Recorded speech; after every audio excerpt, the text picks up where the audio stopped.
गिरमे भाऊ तसेच मंचावर इतर उपस्थित मान्यवर, आज या कॉर्नर सभेच्या निमित्ताने आपण इथं उपस्थित झालात, आपल्या सर्वांचे धन्यवाद, मनापासून धन्यवाद। आता सोनवणे सर, आपले दवंगे सर, घोडपळे सर यांनी आपल्याला सांगितलं की संजीवनी उद्योग समूह कसं आपल्यावर म्हणजे वाईट वेळ आली, सुखदुःखाला कसा कामी येतो, तसंच म्हणजे सर्वांना माहीत आहे। आणि मी जेव्हा इथं फिरले आपल्या अन्नपूर्णा नगरमध्ये तर मी सर्वांना विनंती होते, म्हणजे कमाल मध्या ताई, कमाल मध्या भाऊ, तर सगळ्यांनी हेच सांगितलं मला की ताई तुम्ही काहीच काळजी करू नका, आमच्या सगळ्यांवर कोल्हे साहेबांचे खूप उपकार आहेत, आम्ही त्यांचेच माणसं आहोत। हे मला प्रत्येक घराघरातून ऐकायला मिळालं भाऊ। म्हणजे ते ऐकून मला चांगलं वाटलं, खूप समाधान वाटलं की आपले संजीवनी समूहाचेच परिवार आहे, कोल्हे साहेबांचा परिवार आहे आणि वार्ड क्रमांक 5 हा कोल्हे साहेबांचाच परिवार आहे असं मी मानते आणि आहेच तो। त्याच्यामुळे आपली पण जबाबदारी आहे की आपण सर्वांनी आपचे जे 3 उमेदवार असतील, आपले पराग संधान भाऊ असतील नगराध्यक्षपदाचे, नगरसेवक पदाचे उमेदवार आपले संतोष भाऊ असतील, मी एक वैशाली वाजी असेल, आपलं पण म्हणजे कर्तव्य आहे, आपण पण त्यांना सहकार्य करायचे आणि आपल्या येत्या 20 तारखेला आपलं कमळासमोर बटन दाबून आम्हाला 3ही उमेदवारांना प्रचंड मताधिक्याने मतदान करायचे आणि विजयी करायचे, ही आपल्या सर्वांना विनंती आहे।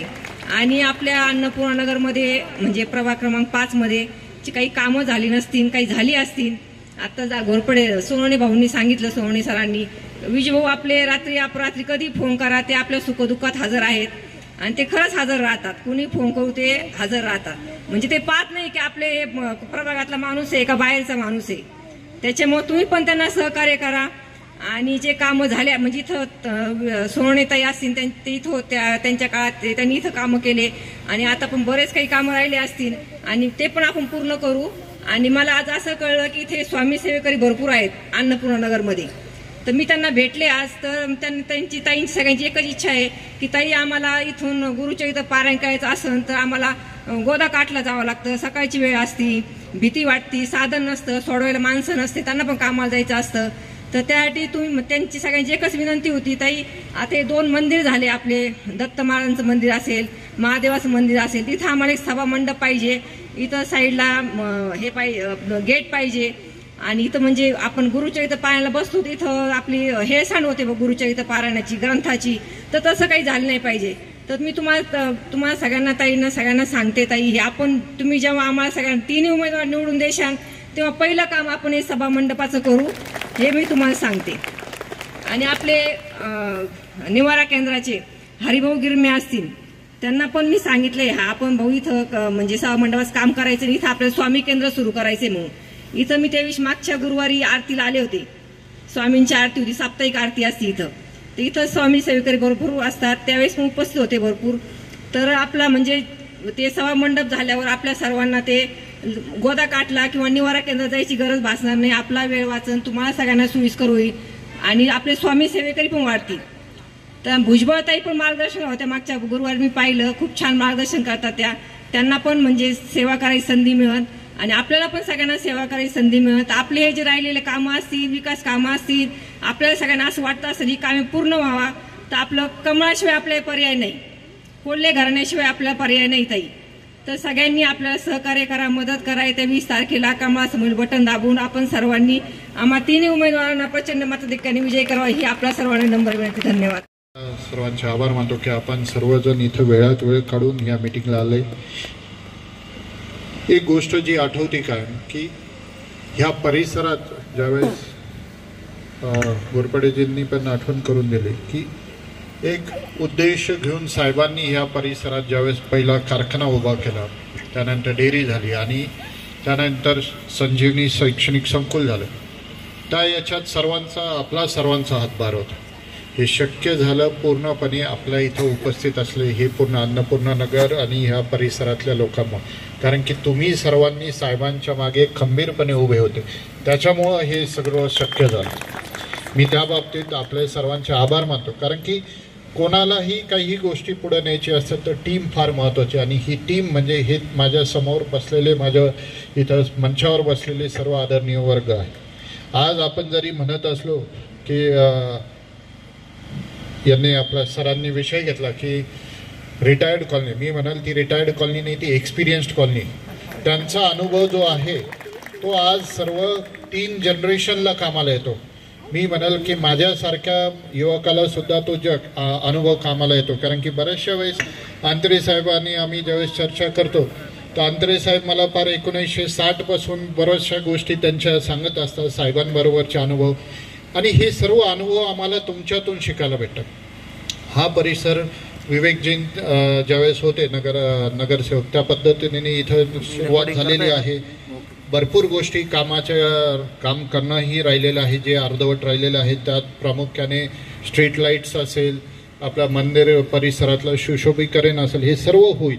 पण त्यासाठी आपल्याला एक महत्त्वाची गोष्ट असते की केंद्रात आपले आदरणीय पंतप्रधान मोदी साहेब आहे, महाराष्ट्रात देवेंद्र फडणवीस साहेब आहे. तर त्यांच्याला व्हिजनला हात धरून जो चाललेले आहे विवेक भैया साहेब यांचं ते दृष्टिकोन आहे की कशा पद्धतीने हा परिसराचा विकास झाला पाहिजे. आपण बऱ्याचशा वेळेस बघतो की हा परिसर जो बघितला आहे तर बऱ्याचशा आता शेजारी संजीवनी युनिव्हर्सिटी आली, युनिव्हर्सिटी निमित्ताने इथं ऑटोमॅटिकली आजूबाजूचेही उद्योगाला त्याचे चालना भेटणार आहे. पण हे सर्व करत असताना एका व्यक्तीचं काम नाही. तिथं तुम्ही सर्वही तुमच्या वतीने जे सहकार्य करतात त्याच्यामुळंच आपला परिसर प्रगती होतो. बऱ्याचशा वेळेस इतर लोकांचं जे सजेशन असतं ते फार महत्त्वाचं असतं. आमचे सिनियरमध्ये रसा सर असतील, इकडं VB शेळके सर असतील, आमचे SM शेळके सर असतील. एक कॉलेजमध्ये असताना बऱ्यापैकी त्यांचा सजेशन्स महत्त्वाचे. आमचे दवंगे सर असतील. म्हणून मी म्हटलं की हे एक्सपिरियन्स कॉलनी, त्याला रिटायर्ड कॉलनी तुम्ही म्हणू नका. रिटायर्ड कॉलनी म्हणजे त्याचं काय हे नसतं, एक्सपिरियन्स महत्त्वाचं. आणि हा अनुभवासाठी आज IIM सारखे जागतिक लेवलच्या ज्या बिझनेस स्कूल्स आहे हे मोठमोठ्या केस स्टडीज लिहितात की ह्या परिसराचा विकास कसा झाला, कशा पद्धतीने आपली कौटुंबिक परिस्थिती सांभाळून आपण विद्यार्थ्यांना शिकवतो. हे सर्व महत्त्वाचे एक्सपिरियन्सेस आहे. आपल्या सर्वांना मी पुन्हा एकदा विनंती करेल की आज होऊ घातलेले नगरपालिकेच्या इलेक्शनला आपल्या नगराध्यक्षपदासाठी परागजी संधान साहेब, आपल्या वैशालीताई वाजे, तसेच संतोषजी शिंदे यांना आपल्याला कमळासमोर बटन दाबून विजयी करायचं आहे. मी आपल्या पुन्हा सर्वांना विनंती करतो की आपण होऊ घातलेल्या ह्या 20 तारखेला आपण जास्तीत जास्त मतदान करावं. आणि ज्यावेळेस आपण म्हणतो की हा आपला परिसर आहे, हा संजीवनीचा परिसर आहे, तर हा एक असा विषय येतो की आपल्यावर अजून जबाबदारी येते. कारण की ह्या वॉर्डातून, ह्या प्रभागातून आपल्याला जास्तीत जास्त लीड द्यायचं, जेणेकरून इतर कुठं काहीही जरी हे झालं तर आपला 5 नंबरची प्रभाग ही काळजी घेईल. त्यामुळं मी निश्चित आहे आणि मी अपेक्षा करतो की आपण सर्वजण भरभरून मतदान कमळासमोर देऊन आपले सर्व 3 उमेदवारांना निवडून द्याल. मला भारत माता की जय. सर्वप्रथम दिलगिरी व्यक्त करतो. थोडंसं आमच्या यांच्यामध्ये मिसकम्युनिकेशन झालं आणि त्यात प्रवेशाचं सत्र खरं तर कालपासूनच जोरात चालू झालेलं आहे. कुठलंही आमिष न दाखवता ज्यावेळेस प्रवेश व्हायला लागतात त्यावेळेस तुम्ही वातावरण काय समजून घेतलं पाहिजे असं माझं मत झालेलं आहे. नैसर्गिक वातावरण जरी थंडी वाढलेली आहे तरी राजकीय वातावरण मात्र जोरात तापलेलं दिसून येत आहे आणि मोठे प्रवेश होता आहे. असाच एक प्रवेश प्रभाग क्रमांक 10 मध्ये फैजल मंसुरी, सगळे मंसुरी परिवार, मोठा प्रवेश त्या ठिकाणी खरं तर झाला आणि त्या प्रवेशामुळे आजच 11 नंबरचे दोन्ही उमेदवाराचे शिक्कामोर्तब त्या ठिकाणी विजयाची झालेली असा तो प्रवेश होता.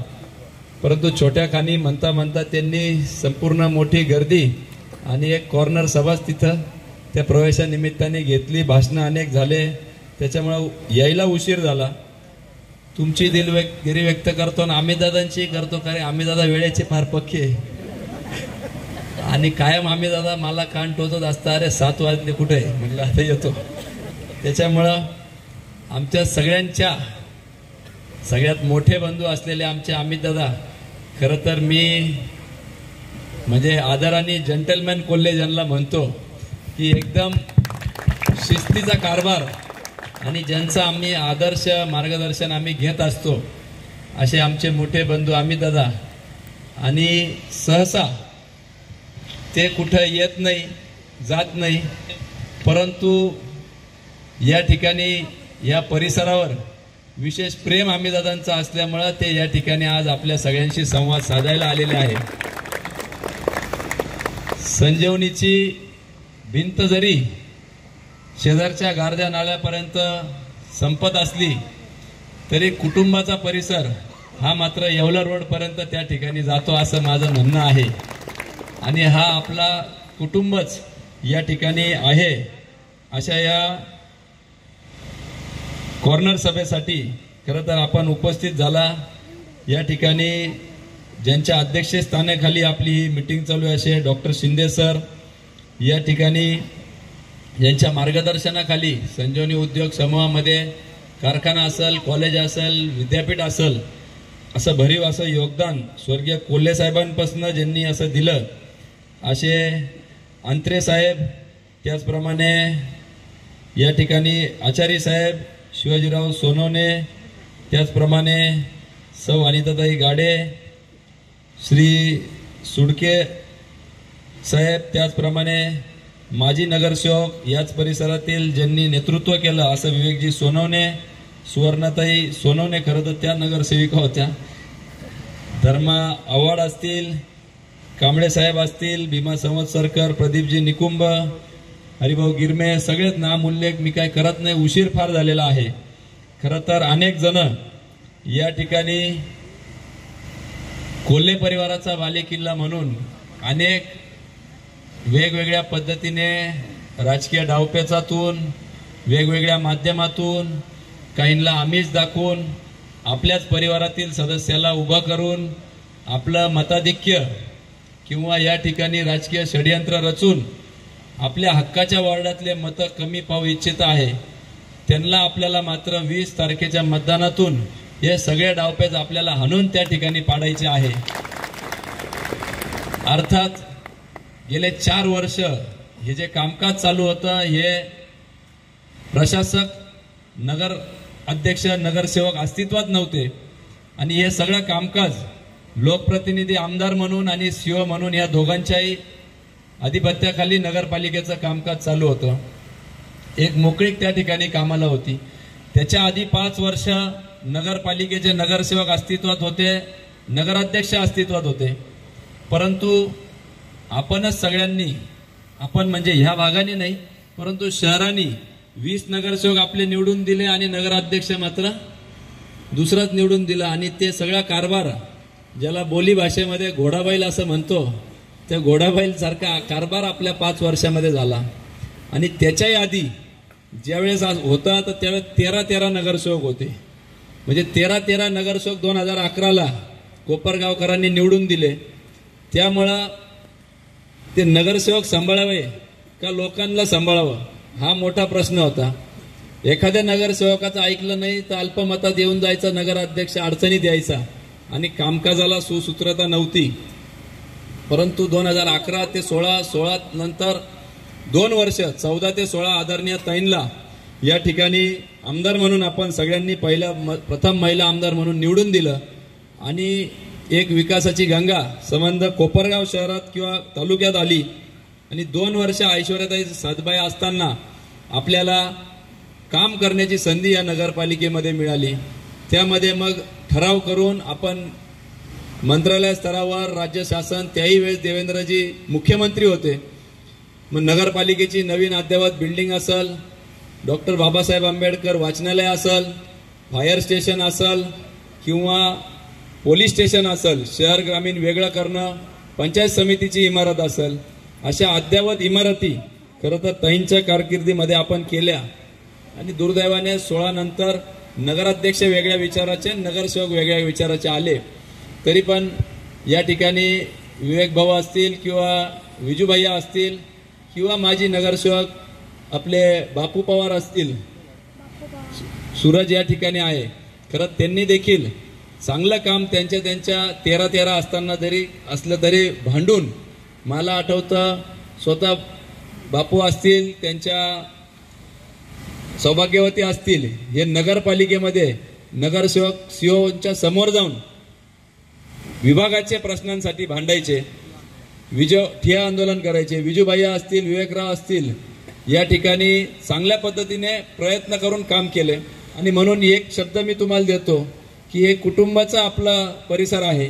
ज्या काय परिसरातील कामं त्या ठिकाणी मार्ग करून लावायचे असतील तर आपले सगळे उमेदवार आपल्याला त्या ठिकाणी निवडून द्यायचे आहे. आणि म्हणून कोणी काही भूलतापा दिल्या तरी या ठिकाणी त्याला बळी पडायचा नाही. आपण जर बघितलं तर आता आपल्याकडं फॉर्म आले असतील, आमच्या महिला भगिनी मोठ्या प्रमाणात आहे, आले ना फॉर्म, काय करायचं, शिवणकाम करायचं का अगरबत्ती बनवायची, समोर विरोधकांकडून आले ना, आले का नाही आले इथं? आम्ही म्हटलं वाटलेच नाही का इथं, वाटले ना फॉर्म त्यांनी समोरच्यांनी, तर ते काही नाही, विजूभाईकडे तुम्ही गोळा करून द्या, ते शेंगदाणे आणि फुटाणेवाल्यांना आपण देऊ, त्यांच्या तरी ते कामी येतील. कारण की निवडणूक आली आणि त्याच वेळेस यांना हे सगळं सुचलं. 4 वर्ष कुठे होते? 4 वर्ष म्हणण्यापेक्षा गेल्या 21 वर्ष आपण 18 वर्षाचे जे युवक झाल्यावर मतदानाचा अधिकार मिळतो, आमचे 40च्या आतले बरेचसे युवक या ठिकाणी मला दिसत आहे. जसा त्यांना मतदानाचा अधिकार मिळालेला 21 वर्ष झालेले असतील, त्यांना 22 वर्ष, त्यापैकी 16 वर्ष ही आमदारकी ही समोरच्या उमेदवारांकडे होती, काळे पार्टीकडे आमदारकी होती. अशोकदादा काळे जवळपास 10 वर्ष त्या ठिकाणी आमदार होते.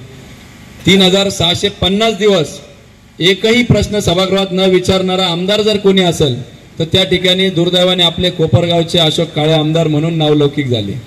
288 आमदारांपैकी एकमेव ते आमदार होते ज्यांना आपण लोकप्रतिनिधी म्हणतो.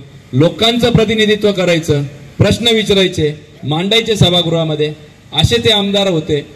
आणि त्यांची उपस्थिती अतिशय नगण्य, म्हणजे 2-3% फक्त सभागृहामध्ये होती. त्या उलट आदरणीय ताईंची उपस्थिती 99% त्यामध्ये सभागृहामध्ये उपस्थिती होती. आणि प्रामाणिकपणे ताईंचा प्रवासच महिला मंडळ ते विधिमंडळ असा राहिलेला आहे.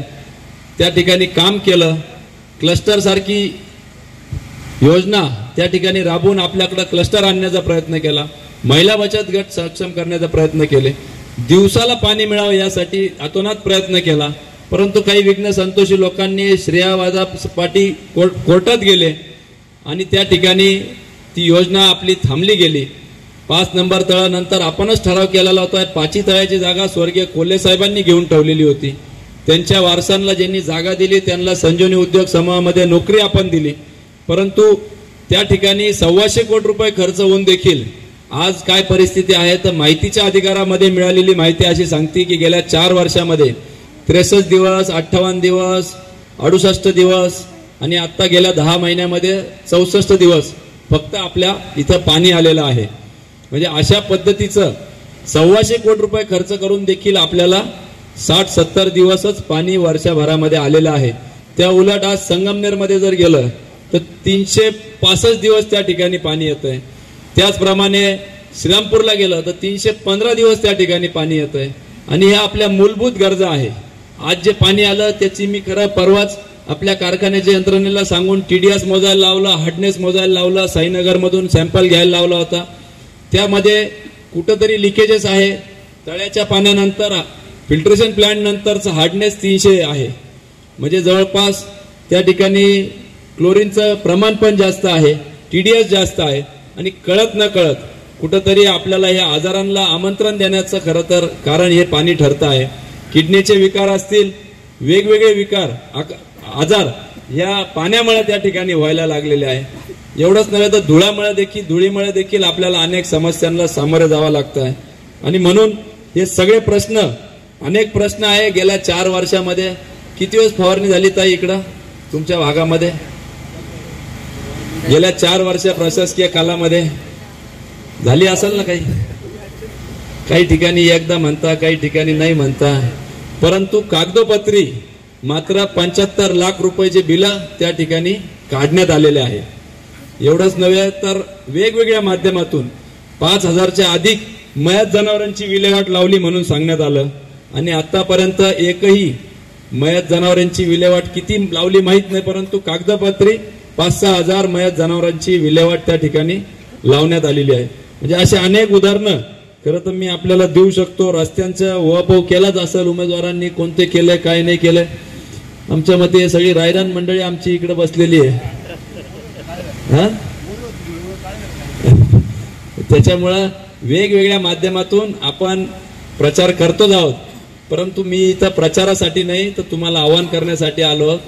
तुमचं तर मत मिळणारच आहे, परंतु आपले असलेले मित्रपरिवार, नातेवाईक, गावातील संबंध, ज्या दुकानात जातो त्या दुकानदार, या सगळ्यांना तुम्हाला विनंती करायची आहे की यावेळेस कोणाला मतदान करायचं. पोहोचला नाही प्रचार तुमचा भैया. हा, शिंदे मेंबर बोलत नाही वाटतं तुम्ही जास्त. काळजी करू नका. ते आपण त्या ठिकाणी कशाला मतदान करायचंय? कमळाला. तर बोलण्यासारखं खूप काही आहे. मी अधिकचा वेळ आपला घेणार नाही. सगळे प्रश्न या ठिकाणी मांडले गेलेले आहे. भविष्यातील आपल्याला जे काम करायचं आहे, एक ऍप या ठिकाणी आपण युनिव्हर्सिटीच्या माध्यमातून त्यांच्या मदतीने आपण तयार करतोय, ज्याच्यावर सिंगल पॉइंट आपल्याला कम्युनिकेशन नगरपालिकेशी राहील. डिजिटल ई गव्हर्नन्स म्हणतो आपण त्याला. आपल्याला जर समजा घंटागाडी नाही आली तर त्याच्यावर आपण तक्रार दाखल करू शकता. आपल्याला पाणी खराब आलं तर त्याच्यावर तक्रार दाखल करू शकता. आपल्याला काही अर्ज काढायचे असतील तुमचे तर त्याच्या माध्यमातून आपण अप्लाय करू शकता.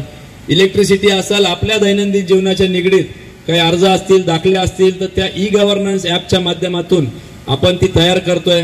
खरं तर तिचा डेमो आपल्या विद्यापीठाच्या विद्यार्थी आणि स्टाफच्या वतीने तो परवाच मला दाखवण्यात आलेला आहे. एकदा त्यांचंही आपण टाळ्या वाजवून आपण आभार व्यक्त केले पाहिजे की आपलं दैनंदिन जीवन सुखकर कसं होईल याच्याकरता विद्यापीठाच्या माध्यमातून एक घेतलेला छोटासा पुढाकार आहे. त्याचप्रमाणे टोल फ्री नंबर, ज्याच्यावर ज्यांना ऍप ऑपरेट नाही करता आलं तर टोल फ्री नंबरवर जरी तक्रार नोंदवली त्याचं टोकन जनरेट होईल. आपली तक्रार सुरुवातीला लागतील 2-4 दिवस, 5 दिवस, 7 दिवस, पण कालांतरानंतर 48 तासाच्या आत ती तक्रार कशी आपल्याला मिटवता येईल याच्यासाठी आपण तो टोल फ्री नंबर काढतो आहे. ऍपवर देखील कुठल्याही रस्त्याचं, गटरचं हे जे काम असेल त्याचं टेंडर कधी निघालं, ते कॉन्ट्रॅक्टर कोण आहे, त्याचा नंबर काय आहे, त्याची इस्टिमेट काय आहे, कामाची स्टेज काय आहे, हे सगळं त्या ऍपवर माहिती देण्याचा आमचा प्रामाणिक प्रयत्न राहणार आहे. त्याचबरोबर रोजगाराच्या दृष्टिकोनातून देखील जरी नगरपालिकेच्या आधिपत्याखाली तो विषय येत नाही तरी त्याही अनुषंगाने आम्ही प्रामाणिक प्रयत्न त्या ठिकाणी करतोय. खरं तर विरोधकांमुळे एक मोठं पाप त्यांनी केलं. आपलं जे MIDC चांदे कासाऱ्याला येत होती आणि अमित दादांनी मला एक संकल्पना सांगितली होती, शिर्डी कोपरगाव ही ट्विन सिटी म्हणून आपल्याला डेव्हलप करता येईल, अनेकांना रोजगार या ठिकाणी मिळेल. परंतु एक राजकीय आकाशापोटी, श्रेयवादापोटी आजही युट्यूबवर अवेलेबल आहे, त्यांनी विरोध केला आणि ती आपल्या तालुक्यातून वैजापूर त्या ठिकाणी गेली. तरी त्याच्यासाठी देखील मुख्यमंत्र्यांनी आपल्या शब्द दिलेला आहे आणि म्हणून मुख्यमंत्र्यांनी अनेक प्रश्न सोडवण्याचा शब्द दिलेला आहे. लोकसभेला आपल्याला कमळ चिन्ह त्या ठिकाणी नव्हतं, तिथं आपल्याला मतदानाचा अधिकार, कमळ नव्हतंच म्हणजे त्याच्यामुळे तिथंही कमळाला आपल्याला मतदान करता आलं नाही. आमदारकीला आपल्याला त्या ठिकाणी थांबावं लागलं, तिथंही या ठिकाणी कमळाचा चिन्ह नव्हतं. परंतु आता नगरपालिकेला आपल्याला चिन्ह उपलब्ध झालेलं आहे. त्यामुळं समोरच्यांना उपमुख्यमंत्र्यांचं ऐकून आमदारकीला आपण त्यांना मतदान केलेलं आहे. परंतु आता मुख्यमंत्र्यांनी आवाहन केलेलं आहे की मी विश्वासनामातील सगळे जे काय आपण घेतलेले आहे ते पूर्ण करण्यासाठी कटिबद्ध आहात. तर त्याकरता त्यांचे हात बळकट करायचे, पर्यायाने कोल्हे परिवाराचे हात बळकट होणार आहे. 1.5 महिन्यात ते 2दा आपल्या या कोपरगाव नगरीमध्ये येऊन गेले. 288 मतदारसंघ असताना आपल्याकडेच त्या ठिकाणी त्यांनी 30 सभा घेतल्या, त्याच्यापैकी 2 म्हणजे आपल्याकडे 1 दिली. त्याच्यामुळे विशेष प्रेम त्यांचं कोल्हे परिवार आणि आपल्या या कोपरगावावर आहे. फक्त एक काम करण्याची संधी आपल्या सगळ्यांना त्यांना द्यायची आहे आणि येत्या 20 तारखेला आपण कोल्हे परिवार असेल, भारतीय जनता पार्टी असेल, देवेंद्रजी असेल, यांचे हात खऱ्या अर्थाने आपल्याला बळकट करायचे आहे. बोलण्यासारख्या खूप काही गोष्टी आहे, मी फारसा वेळ घेणार नाही. परंतु या वर्षी आपल्याला अधिकची लीड आपल्या या परिसरातून अपेक्षित आहे. कोणाच्याही भूलथापांना बळी न पडता, आपलं मत वाया न जाऊ देता, आपल्यातलेच काही जे इतर ठिकाणी उभे असतील त्यांना ते फक्त मत खायसाठी त्या ठिकाणी उभे आहे. त्याच्यामुळं त्यांचा विचार न करता तिन्ही उमेदवारांना आपल्याला, त्यातले एक तुमच्या विरोधातले उमेदवार तर फार कलाकार उमेदवार आहे, त्यांनी हे तरी राहिलं नाही, त्यांनी खऱ्या पोलिसाला फसवलेलं आहे. असे उमेदवार, फसवणारे उमेदवार आपल्या प्रभागात बाहेरून येऊन तिथं म्हणजे ते त्यांच्या समोरचे आपल्याला फसवण्याचा प्रयत्न करताय. तुम्ही काळजी करू नका. उमेदवार कोणी असलं तरी त्या ठिकाणी पालकत्व मीच या बोर्डाचं घेणार आहे. त्याच्यामुळे तुम्ही आश्वासित राहा की काही प्रश्न असले, निम्मे अर्धे सगळे मला ओळखता, माझे नंबरही बऱ्याच संकडा असतील. या मंदिराच्या किती वर्षभर सगळ्यात किती दरवर्षी मी येतो का नाही कार्यक्रमाला, पण काही चेहरे असे होते की याच वर्षी चमकले. बरं, हळूहळू नंतर ते वाढायला चालू झाले. मी गेल्यावर कळलं मला, म्हणजे जे लोक स्वतःला नास्तिक म्हणून बाहेर मिरवतात, या ठिकाणी एक काहीतरी फसवा कार्यक्रम करून आपल्या समोर आणताय. अगदी 2 दिवस आधीपर्यंत आपल्याबरोबर चर्चा करत होते, सगळ्या गोष्टींवर चर्चा झाली. शब्दांनी त्यांनी अपेक्षा व्यक्त नाही केली. खालचं उपनगराध्यक्षपद त्या ठिकाणी द्यावा म्हणून त्यांनी अपेक्षा व्यक्त केली, त्यालाही आपण हो म्हटलं. ते विश्वासनामा त्यांच्याशी चर्चा केली. त्या सगळ्या गोष्टी झाल्यावर देखील ताई जाऊन आल्या, यादी सांगितली, त्यांच्याच संस्थेतील कर्मचाऱ्याचं नाव जाहीर झालं उमेदवार म्हणून, ते फटाकडे वाजवले. त्या ठिकाणी अभिनंदनाचा वर्षाव त्यांच्या ग्रुपवर झाला आणि अचानक दुसऱ्या दिवशी त्या ठिकाणी आपल्या पाठीत खंजीर खुपसून कोणाच्या सांगण्यावरून केला, आपण सगळे लोक सुज्ञ आहात. हळूहळू त्या गाड्याही फिरतील, कदाचित शेवटचे 2-3 दिवस राहिलेले आहेत. तर आपल्याला या सगळ्या ताकदी ज्या आपल्या हिताच्या विरोधात काम करतायत त्या परतून लावायच्या आहे. म्हणून येत्या 20 तारखेला कमळ या चिन्हावर मतदान करून या सगळ्याच आम्हाला आशीर्वाद देऊन काम करण्याची संधी द्यावी ही विनंती करायला या ठिकाणी आलेलो आहोत. विनंती वजा अधिकाराने त्या ठिकाणी तुमच्याकडे मागणी करायला आलेलो आहोत आणि तुम्ही नाराज करणार नाही ही अपेक्षा घेऊन माझं लांबलेलं भाषण थांबवतो.